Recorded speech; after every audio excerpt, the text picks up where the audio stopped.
No matter where you come from, no matter where you're going, here's a place where you can take comfort in the knowing that whether if you've come to stay a while or just passing through, this door is open to you. Come and let's be silent. Come and share a hug.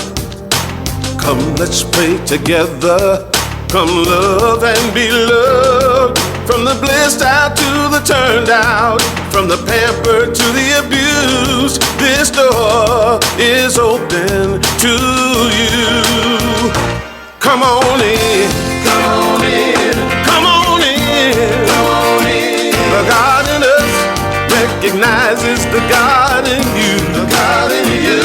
Whether you're black or white, gay or straight, Christian, Buddhist or Jew, this door is open to you. Good morning, Unity family.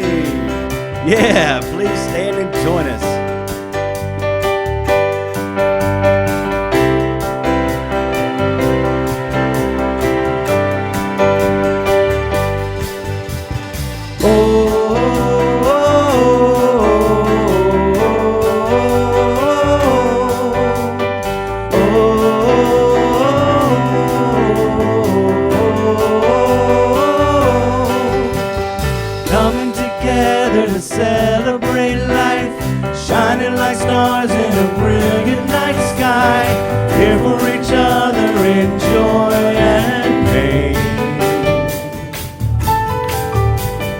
Grateful for this family, spiritual community.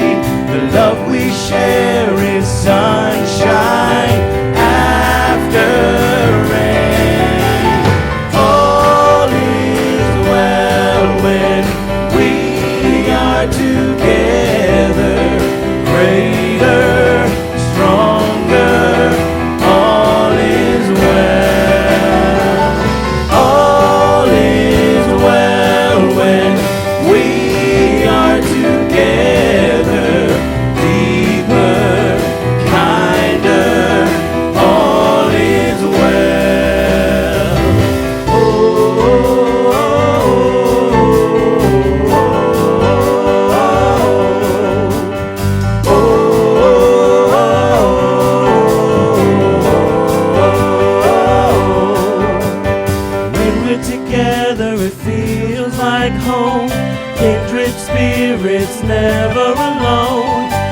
Join voices and sing our song. Music is the fruit of love. At this table is more than enough. In this moment, take a breath and sing along. All is well when we are together. Greater, stronger, all is well. All is well when we are together. Deeper, kinder, all is well. And now is the time in the service where we turn and greet our neighbors. And please pick someone you didn't come with and repeat to them the divinity salute like you mean it. The divine in me greets the divine in you, and we serve and celebrate together for the glory of God.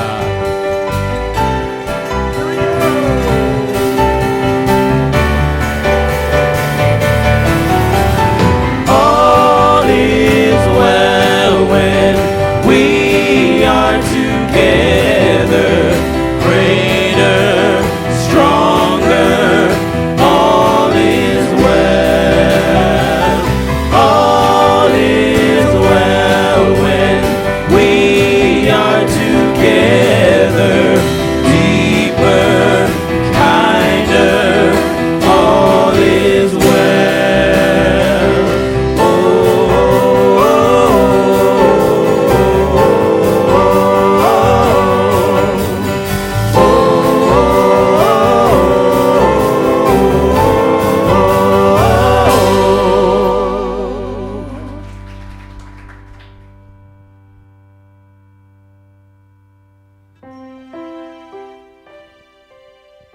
Good morning, Unity Renaissance.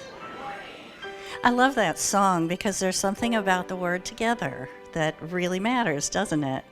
And it's so nice to see all of you here in the room, and I'm so thrilled that there are those of you who are with us virtually as well. Welcome to Unity Renaissance of Chesapeake. My name's Gail Boynton. I am your board vice president.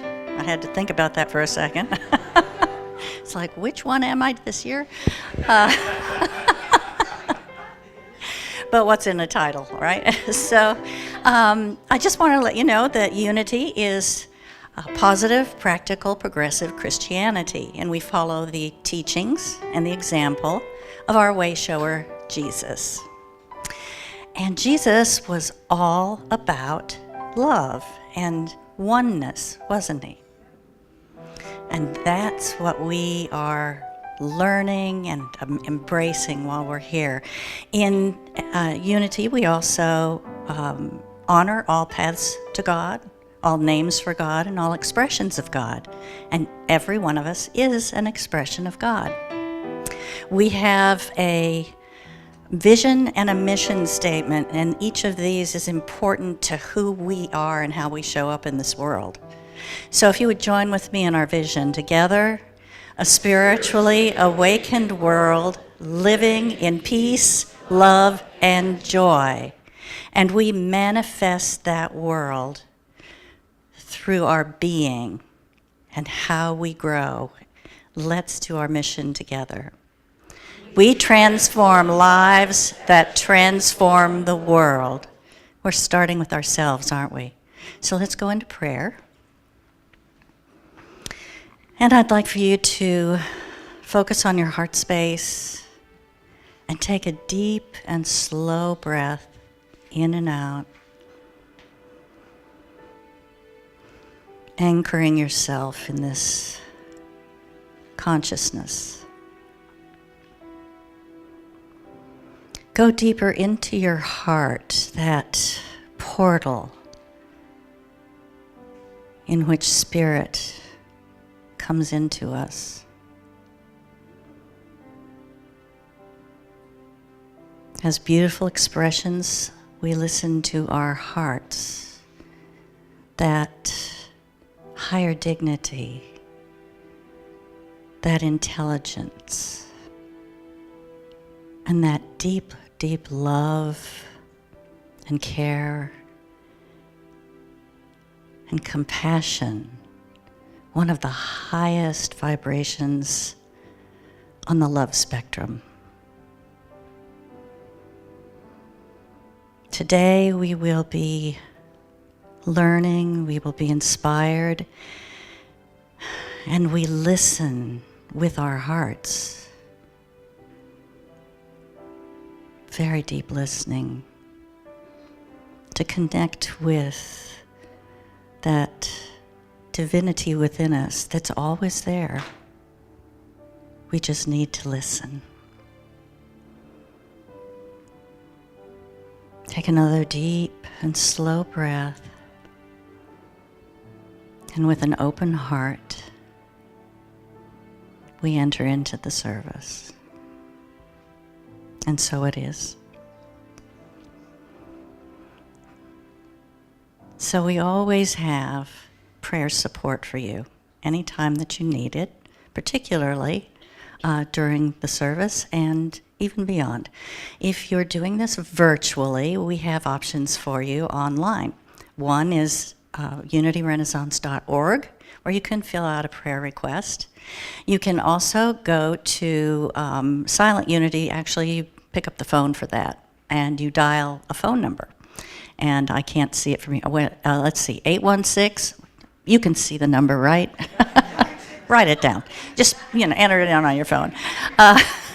But it's available to you most hours of the day.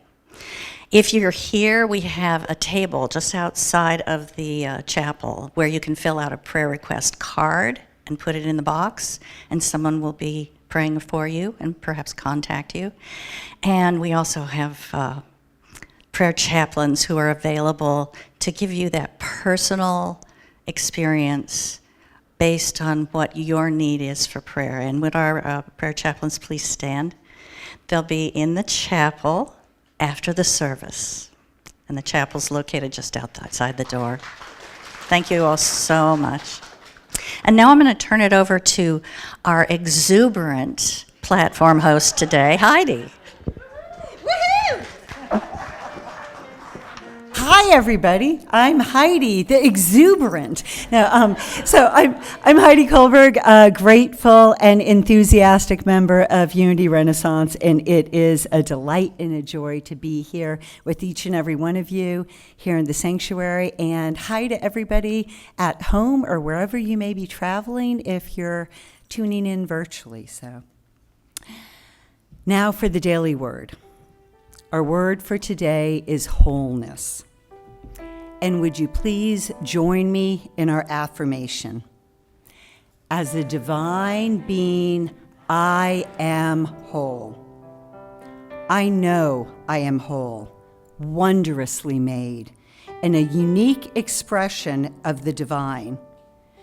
But I cannot truly know wholeness if I become distracted by an experience of illness or thoughts of lack or limitation.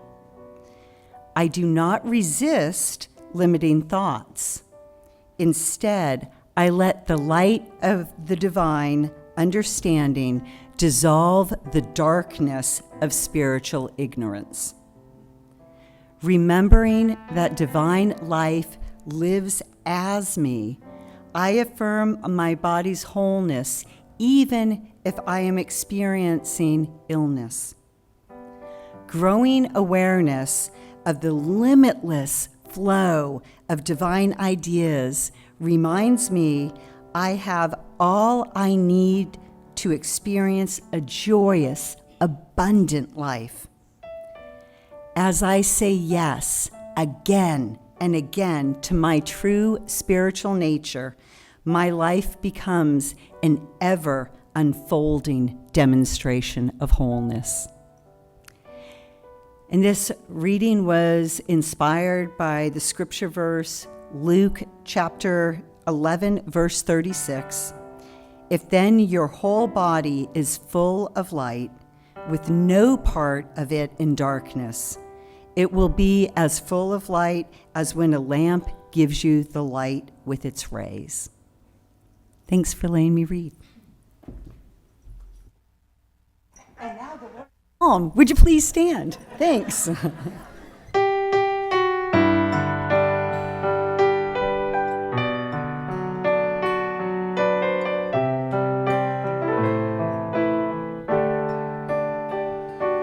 Holy Creator,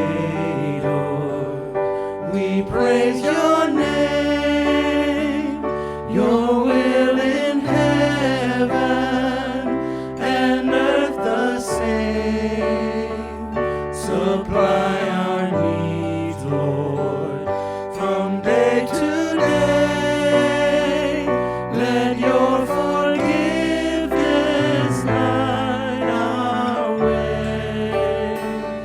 Lead us away from temptation's hold.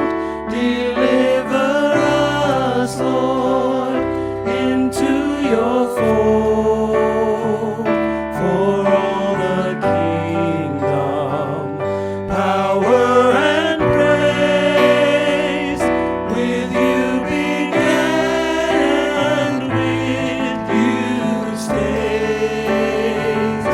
Holy Creator, Our Father who art in heaven, praise your name. hallowed be thy name.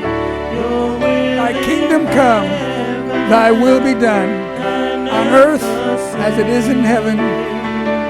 supply our Give us this day our daily bread, from day to day. and forgive us our debts, Let your as we have also forgiven our debtors. light our way.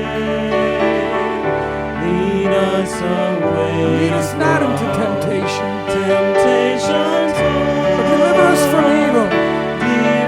For thine is the kingdom, and the power, and the glory forever. For all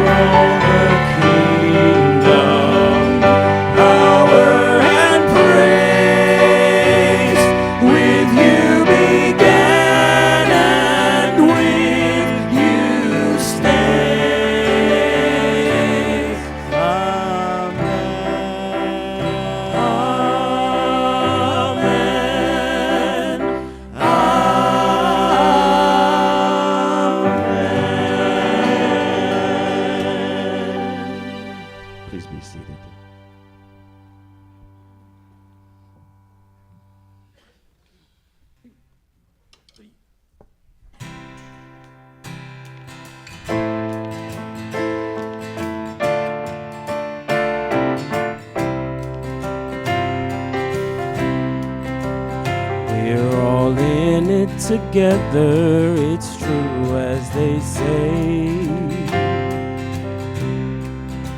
Still confusion abounds as we seek the right way.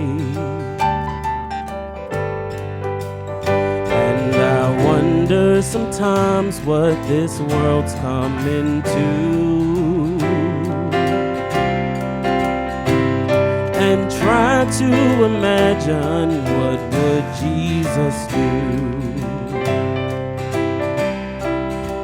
Saying all is well and it's as it should be is easy when things are all pretty and clean. But when I think things aren't happening how they're supposed to, I try to imagine what would Jesus do. What would he say about the homeless and hungry? What would he do about the beggar and thief? What would he say to the drunk and drug addict, or the young girl selling herself on the street? Do you think he'd see heavenly perfection underneath their earthly shell? To the veil of confusion, to what is true, I believe that's what Jesus would do.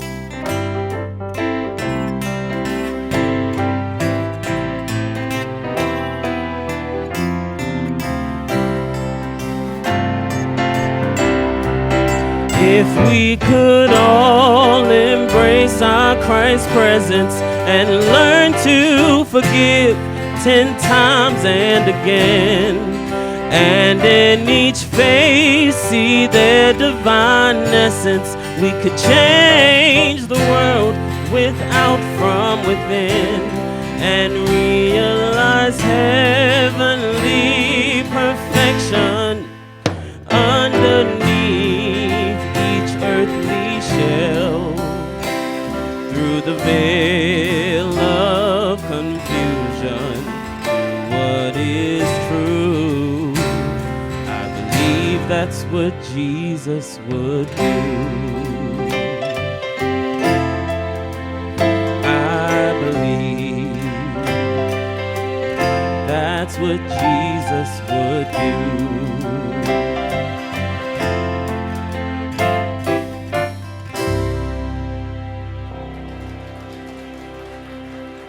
Nick Eden Hamilton on the guitar.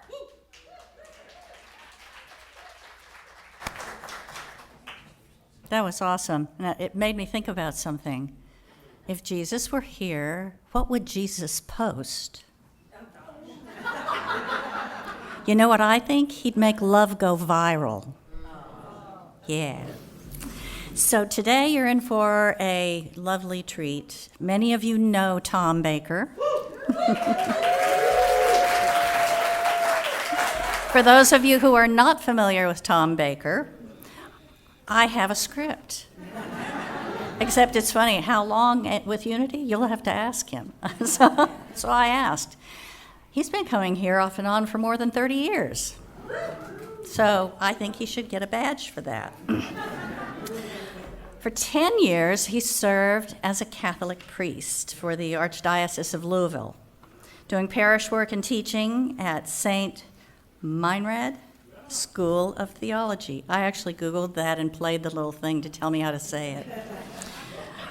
For over 30 years, he has been a student and a teacher of A Course in Miracles, which is an absolutely deeply spiritual experience. He lives with his wife, Kathy, here in Virginia Beach, and serves as a psychotherapist in private practice as well. So please welcome warmly Tom Baker.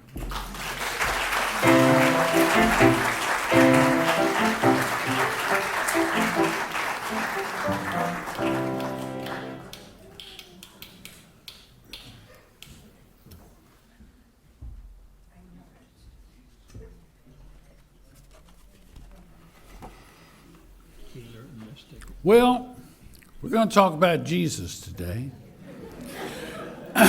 Or as they say in the Fundamentalist Church, Jesus. They make it into a longer word than it is. And I would have you think, when you think of Jesus, what face do you see? The laughing Christ. Now, you know where that first appeared? And when it appeared in Playboy magazine. I was an avid reader of Playboy magazine when I was an adolescent. But yeah, they had a picture of the laughing Jesus. It's the first time I'd ever seen it. It was sort of a shock at first, but then it was like a familiarity. Like, that's really Jesus. That really is him. For 2,000 years, the face of Jesus we are most familiar with is the face of one who has been tortured to death. Could you imagine putting pictures of your relatives around the house after they were dead? That would be crazy. You know, the deceased Uncle Jack, you know?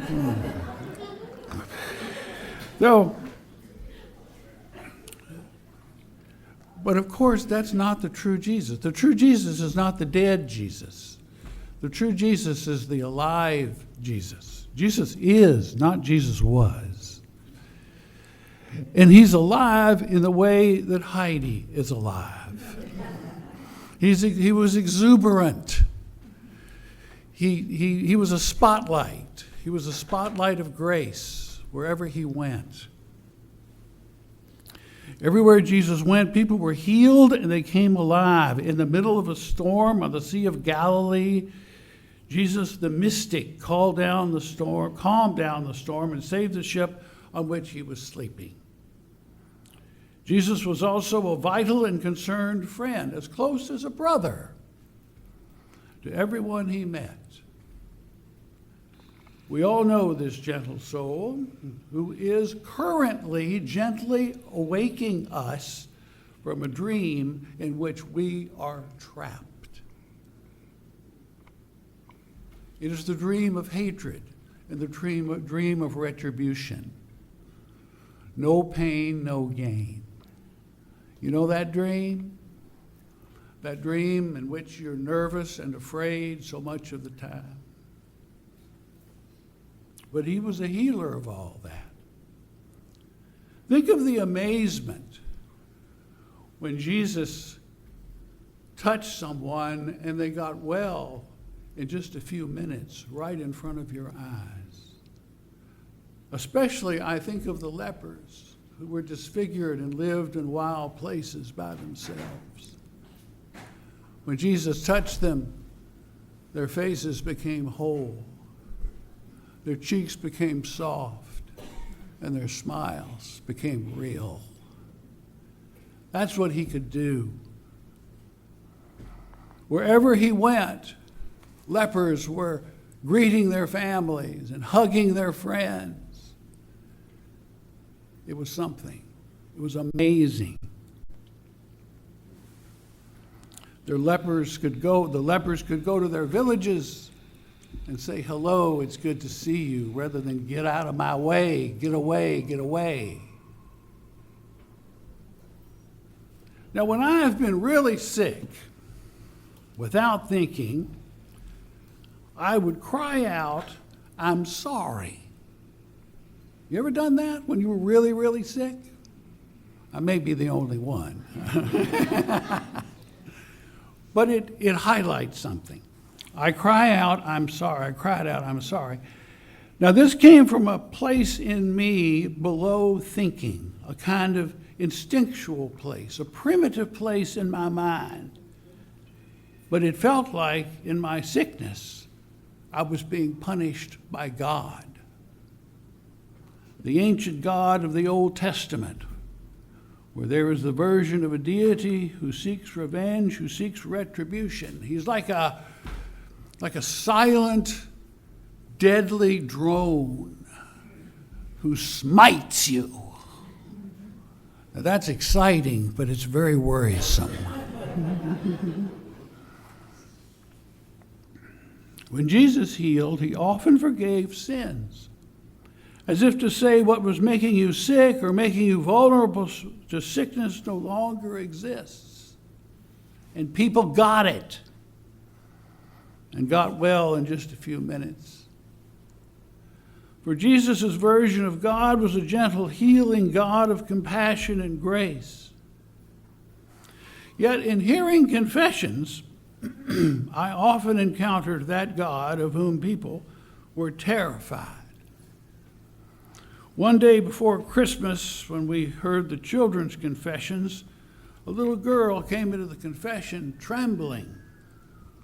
She was about 7 years old, and I asked her what was wrong, and she blurted out that she was killing her mother. I asked why she thought she was killing her mother, and she replied that her mother told her that she, the little girl, was killing her when she acted up. You know, little girl, you're killing me. And the little girl asked me, Father, am I a murderer? Isn't that awful? Am I going to hell? Now, when somebody talks to you like that, you can't just be in your role. I could have said, well, just get it. Get over it. You know, you're not going to hell, or at least if you behave, you won't. That's awful. You don't say that to children. You don't even say that to people who were grown up. It was awful. I said, your mother doesn't mean it. It's just an expression. And Jesus is your friend, and God is like a wonderful father who only wants the best for his little girl. At that moment, it was like me and her, person to person. And I felt like Jesus letting someone know of their angelic innocence, even in the face of a severe misunderstanding. Now, we all walk around with a severe misunderstanding. We think that something is wrong with us. How many people, this is going to be chancy, but how many of you think that something is wrong with you? Come on. That's right. You don't want to admit it. Something wrong physically, something wrong emotionally, something wrong spiritually. My body has betrayed me because I've betrayed God. I'm a bad mother or a bad father. Something is wrong professionally. I'm lazy, or I'm careless, or I'm dishonest. That's why we have such a hard time taking compliments, because they're in conflict with how we think of ourselves as something wrong with ourselves. It's like people are disagreeing with me when they say, you know, you're okay, you're pretty good. No, if you only knew me. Yeah, if you only could read my thoughts, you wouldn't be so confident in me. Yet only thinking makes it so. With one touch, Jesus takes the proof of unworthiness away. Wherever he went, crutches were piled in a corner. Former lepers hugged their families, and the sticks the blind used to feel their way along, those sticks had disappeared. He was a healer. But he was also a mystic.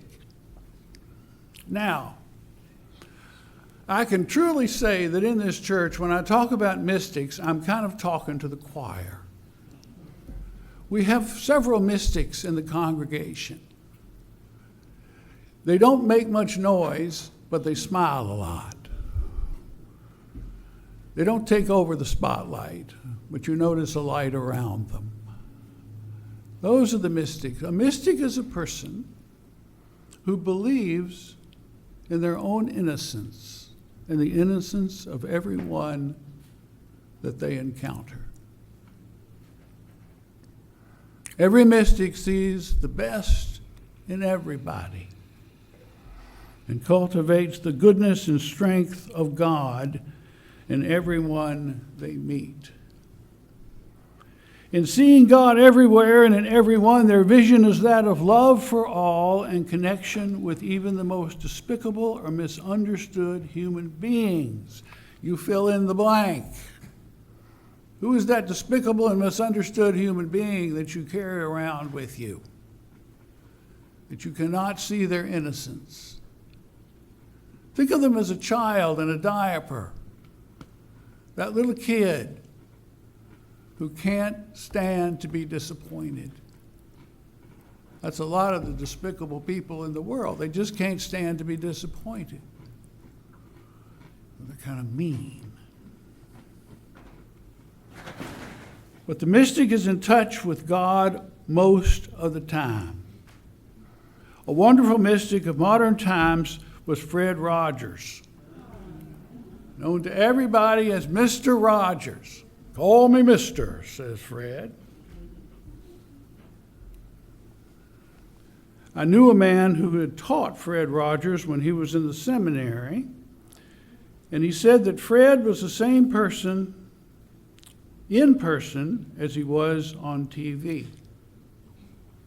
In other words, Mr. Rogers was no act. He was the real deal. He planted a seed of Christ consciousness in both children and adults when he said that he liked you just the way you are. Now, that was Jesus. He liked you just the way you are. And he saw you just like that little girl, bringing something to her mother. Yeah. See how peaceful that is? To be seen like that? To be seen in all of your innocence? That's what Fred Rogers did. When he met you, it was as if he knew you and had known you for a long time. Fred just made your soul twinkle.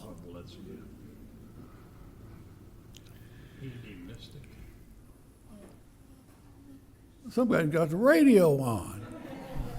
I thought I'd be an angel in the corner over there, commenting on this talk. I'm trying. A year before I was ordained a priest, I spent 3 months in a Trappist monastery in Georgia where I did not talk. Now that was an experience for me. I love to talk. But I didn't talk for 3 months. And during that 3 months, things became very clear and very simple. I could read people perfectly. If you were depressed or if you were lying, I could tell it. It was just obvious. Just when you talked, I could tell by the tone of your voice. It was amazing. People were transparent. Well, my spiritual director at the monastery was a priest named Damien Torque. He was the operator for heavy equipment and tractors and backhoes. And he was a big man, a square big man with a shock of white hair. and he was a mystic. He was always happy, but for no reason, what Eckhart Tolle has called uncaused joy. You ever meet somebody who had uncaused joy? Even when they were disappointed, there was like, oh, I'm disappointed. Now, we can really learn something.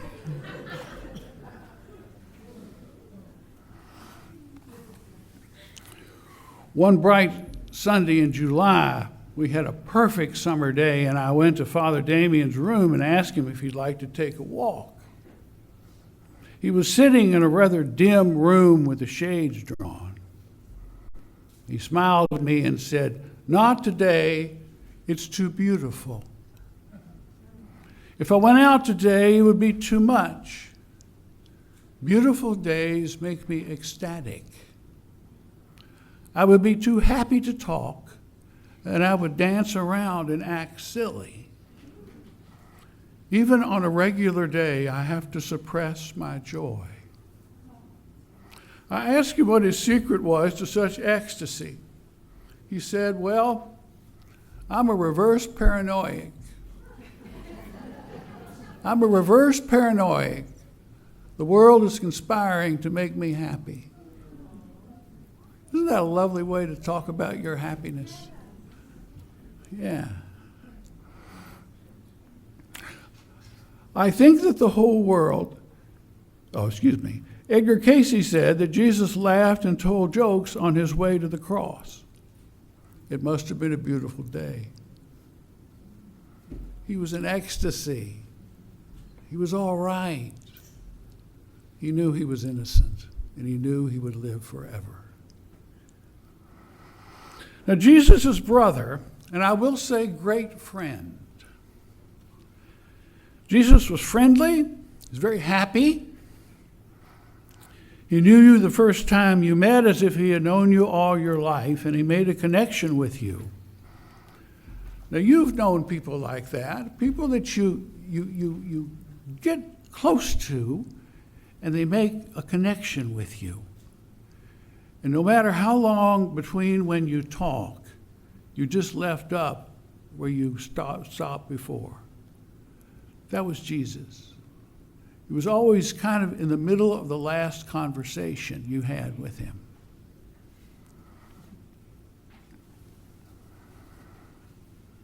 Well, the person that reminds me of that was a man that I got to know in the nursing home. His name was Stanley George. He was 6'5", black, and he was a quadriplegic. He was paralyzed from the neck down. And I met him at the nursing home because he told the staff that he needed a priest to come over and give him last rites and then help him kill himself. I was the priest.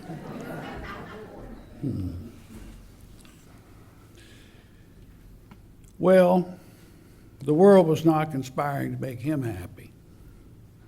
He was horribly alone in life. He had gotten the nursing home staff in a tizzy because he wanted to die. He looked so happy to see me. "Will you help me kill myself?" he asked, his eyes glistening. I replied that I couldn't do that because I'd go to jail. You might as well be frank. But I can listen to you and take notes on what you say and then write a book about you and your life. And we can eat fried chicken together every week. He looked a little disappointed, but his eyes were shining. I guess that would be all right. So I visited weekly and started taking notes. After a few months, we became friends, and he became my confidant. We commiserated. I was horribly alone, too. I worked and I slept, and occasionally I ate. That's what the priesthood was like. People were with you all the time, but no one was really your good friend. You were this public image person. Remember that about Claudia, if you would. She's a human being and needs friends. She would like to be the friend of you and have you as her friend. I can say that from being in the profession she's in. It's often lonely there.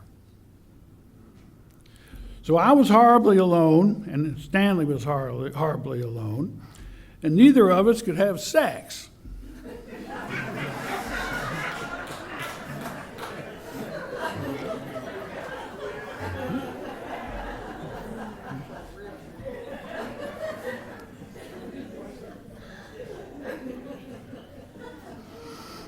But we could both eat fried chicken and laugh.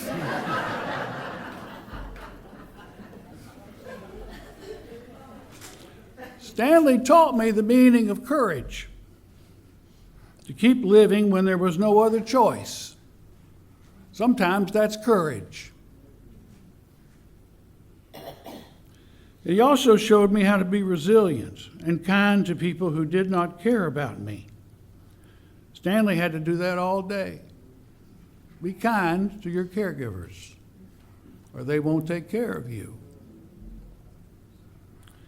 After a year, we got Stan's legs amputated just above the knee, and we got him a motorized wheelchair.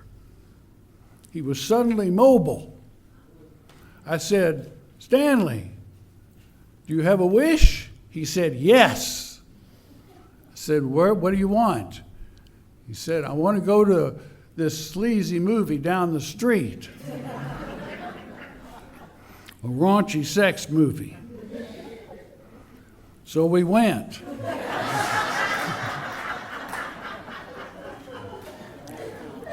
When the movie was over and they turned on the lights, I saw a parishioner sitting in front of me.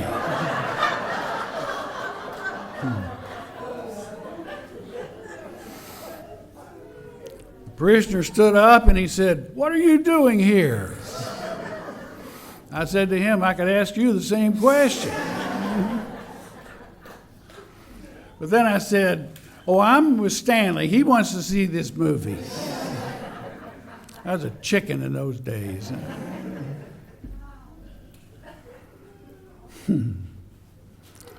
But Stanley was a friend like Jesus, always ready to hear what I needed to say and encourage me always. Never did I receive any criticism from that man. It was wonderful. Now there's a fourth face of Jesus, and that is the face of the challenger.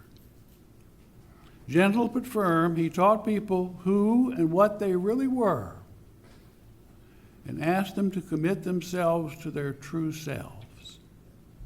And that's what Claudia is doing with his church now, asking us to commit ourselves to being spiritual beings having a human experience. This is the hardest commitment we ever make in our life. We're stuck in being human. We're just stuck there. We say we can't help it. We're out of control in some ways. We're so stuck there. But she's asking us to go further, to commit ourselves to our true selves, to our spiritual selves, to a spiritual being having a human experience. Claudia is challenging us to commit ourselves to our inner mystic and become healers and brothers and sisters to the world.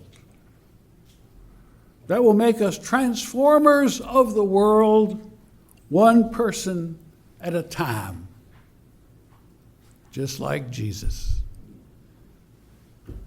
Thank you, everybody.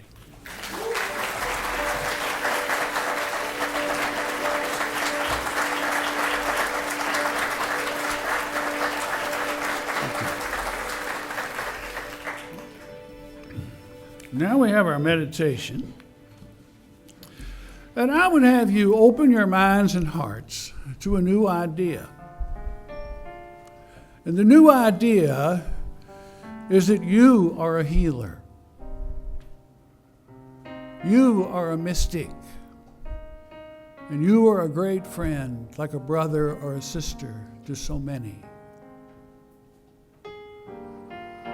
Let yourself be all these things, plus a challenger.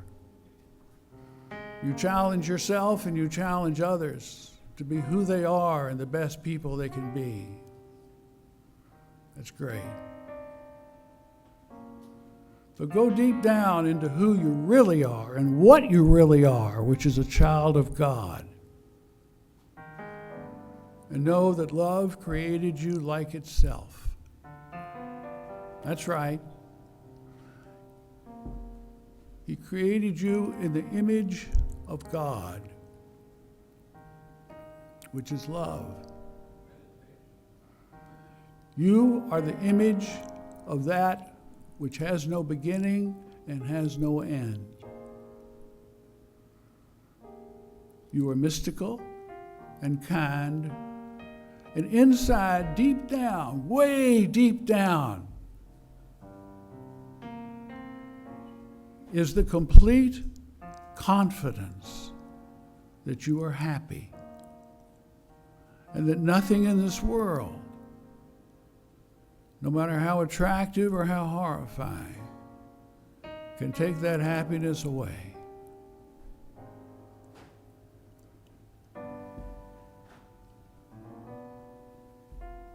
And know that you are helped in this endeavor constantly. That your angels and your guides, the Holy Spirit, Jesus himself, walks with you and talks with you and lets you know that he belongs to you and you belong to him. It is a good day to be alive, and the future is a good time to thrive. Know that you have before you all possibilities, huge number of choices, and a God who's smiling at you as if he's known you forever and ever. Amen.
Oh, thank you, Tom. That was beautiful and hilarious, all of it, you know.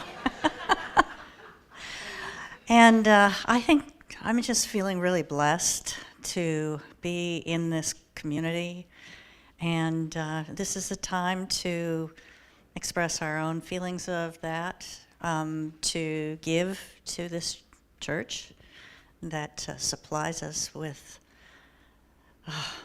deep experiences and inspirations. So there are many ways to give. There's a basket in the back of the room that you can drop a check or cash into. You can go online at unity.org, and there's a place to just click on Give and fill out that information through Tithely. Gosh, I think you can go to the app. I love the app. I use that for a lot of stuff. Just keep forgetting the number. Do you really forget that number? Well, there is an option to just, use your smartphone and text give to this number that none of us can forget. 540-418-1228. Text now. I actually sang that in my sleep one time. I'm sure of it. So take your gift in your hand or your heart, and let's do our offertory blessing together. Divine love, through me, blesses and multiplies all that I have, all that I give, and all that I receive, and I am grateful. Give and it's given back to you. Give and it's given back to you. Give and it's given back to you. Pressed down, shaken together, running over, back in good measure. It's given back to you.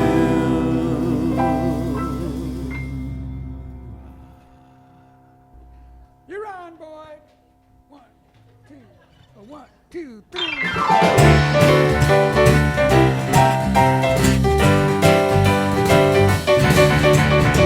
Running around fixing this and that, giving it up to God and then taking it back. Just release and let it go. You won't even have to think about it no more. Get out of the way, get out of the way, get out of the way, Get out of the way. He'll get out the way and let God do his thing. You look like the weight of the world's on your back. Just take a deep breath and cut yourself some slack. All that drama ain't good for you. You couldn't change what is if you wanted to.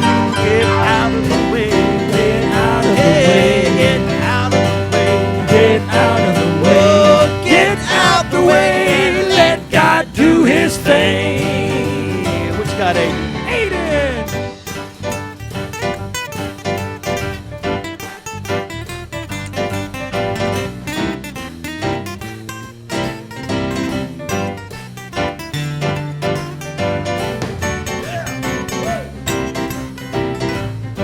Give it up for Aiden, everybody.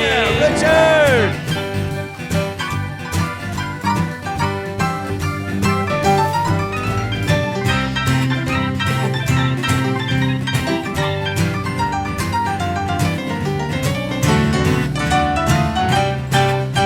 Richard McNeese on keys. Sun's gonna shine and the river's gonna flow. The tide's gonna rise without your say-so. The universe is good and the good is flowing. You don't plant a seed, then dig it up and see if it's growing. Get out of the way. Get out of the Yeah, get out of the way. Get out of the way. I say get out the way and let God do his thing. One more time, ready? Oh, get out of the way. Get out of the Hey, get out of the way. Get out of the way. I said get out of the way and let God do his thing.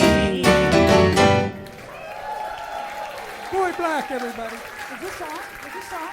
Is this on? Check.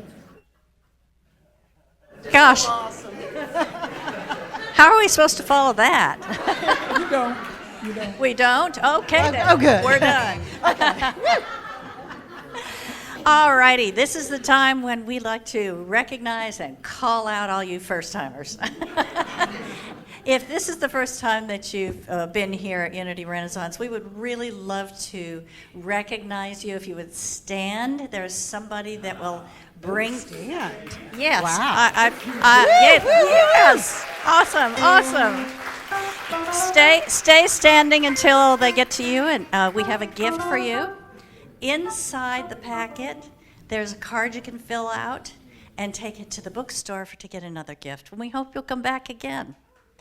Thank you for being here. We really appreciate it.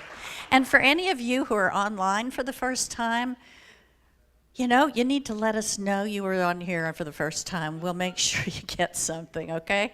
Or show up. We'd love to have you You here. can come. Yeah, come you can anytime. actually come. It's comfy here. We've got a cool workshop coming up, the Healing Code of Forgiveness, Freedom from Shame and Trauma. This is an experiential workshop that's going to delve deeply into hardwired emotional pain and trauma through bridging the gap of the 12-step program of recovery and other transformational tools and practices to include the latest research in some brain science, for example, something called emotional freedom technique. So it's going to cover a lot of things in this really awesome workshop. Sunday, September 8th at 1 o'clock with Esther Nicholson. So sign up online, $35 for the class, but sounds phenomenal. It does. Let me tell you about Esther. Esther's a fabulous singer as well. and Really? She's a Posy Award winner. Oh, cool. So she's written songs and sings. You're going to love everything she does. So I've known her Excellent. for Thank many you. years. Nice.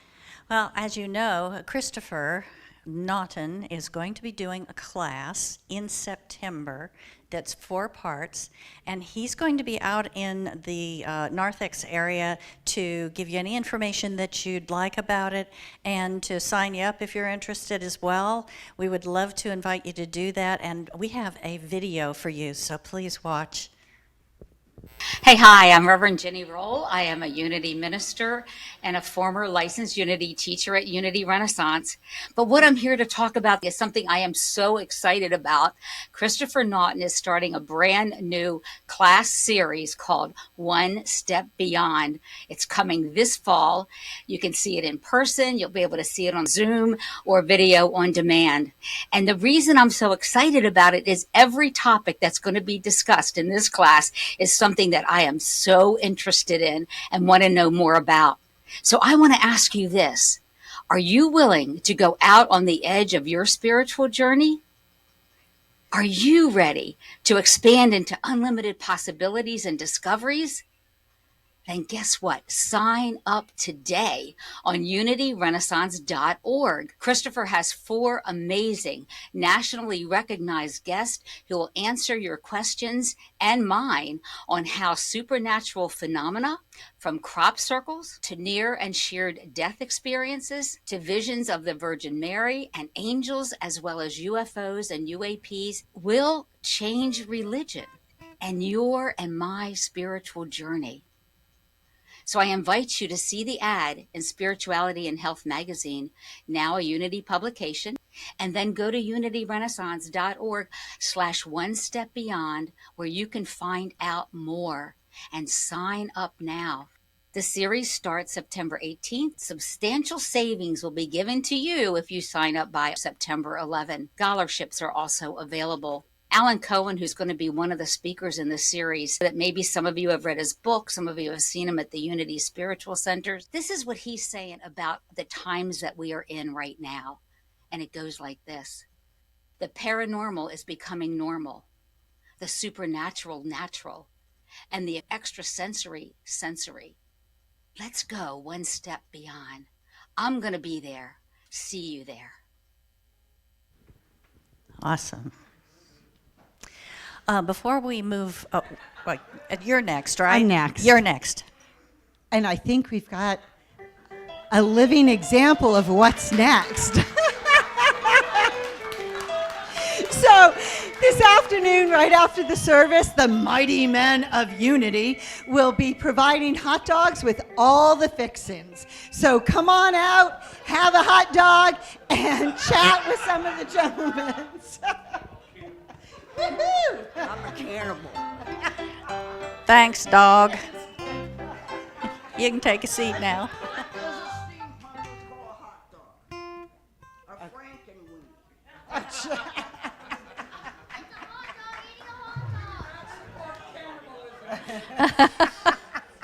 All righty We're then. nothing if not fun. So that is the continuation of Sizzling Summer Sundays. Have a dog afterwards, and please enjoy. I want to call Nick up here real quick. Well, I just have a quick announcement, everyone. Today is Aiden's last Sunday with us as he prepares to go back to school. So I just would like us all to give him a big round of applause for all that he has contributed to the music team this summer and every summer that he comes back home. Aiden, we love you. We know that you're going to do amazing things this last school year, and we can't wait to see what the future brings for you, sir. Let's do the Christ blessing for him really quickly, everyone together. We love you, we bless you, we appreciate you, and we behold the Christ in you. Thank you. Best to you. I just wanted to also let you know that, as usual, every Sunday we have a board member who's available to answer any questions, and this week it is Adrienne Diggs, one of our treasurers. You'll find her hanging out in the narthex or Meyer Hall or wherever. You know what she looks like. Drag her down. Track her down. And so now it's time for our prayer of protection. All right, everybody. The light of God surrounds us. The love of God enfolds us. The power of God protects us. And the presence of God watches over us. Wherever we are, God is, and all is well.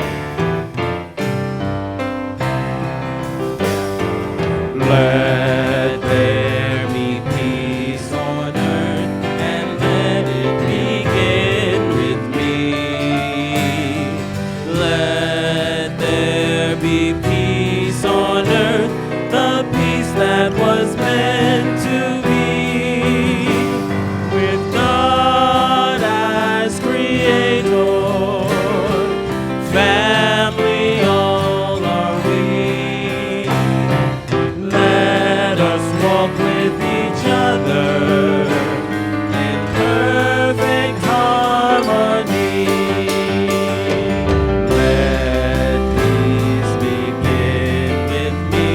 Let this be the moment now. With every step I take, let this be my joyous vow. To take each moment and live each moment in peace eternally. Let there be peace on earth, and let it begin with